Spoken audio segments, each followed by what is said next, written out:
The competitive scene in Overwatch can be tough, but there is a lot you can do to rise up in the ranks, and we're going to be going over each of those today. Now, this applies to all roles, since they're all going to require the same tactics to move up in the ranks. This can be utilized at any rank, and ideally these tips will get your rank to be masters and above. I mainly prefer to play support using these tips, and the other roles I do play, but don't really care much for the rank.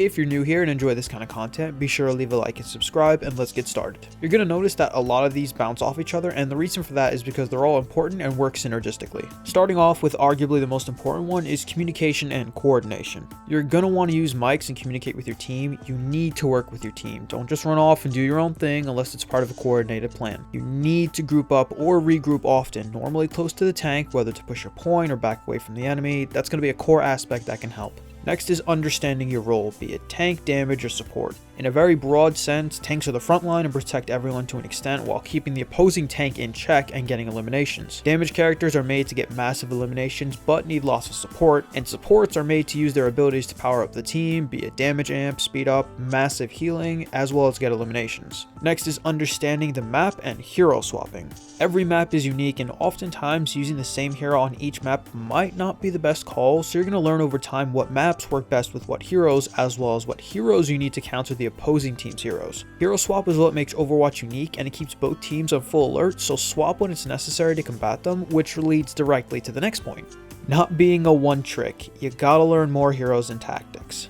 You might even be playing a hero incorrectly, which can be subjective, I know, but always learn the variety of heroes that you play as, how their abilities work best, and the cooldowns, and what environments work best, and who they combat best against. You can't always pick the same hero and win every match, unless of course your team is that good or you're legit so good at the game that I have no idea why you're even watching this video, but hey, thanks for being here. Next is focusing on certain heroes to eliminate first.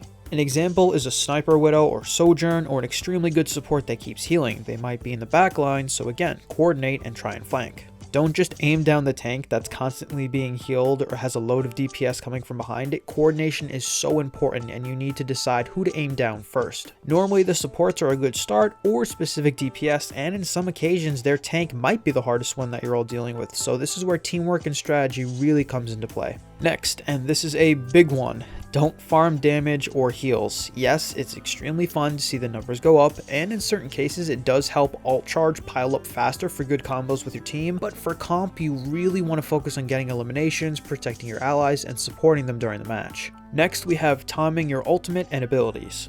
Don't just use them without thinking ahead, these are going to be very important. An example is if an Ana antis you and you have a Kiriko, use her Suzu right away for your team. Consider the cooldown time for each of your abilities and make sure you pop them off when needed as per the coordination of your team. This is especially important for ultimates when you're in a pinch or trying to push on a map or capture a point.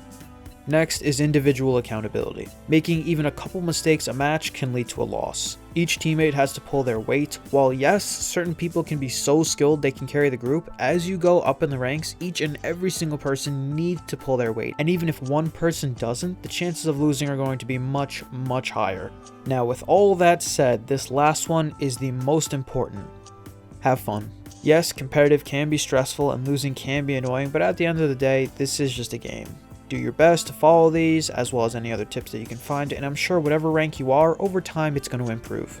Plus, if competitive is a bit too much, there's loads of other stuff that you can play. I made a video about that too, so feel free if you want to check that out. As always, thank you all very much for watching. I hope Season 3 continues to go really good for Overwatch, and I'll catch you all in the next one.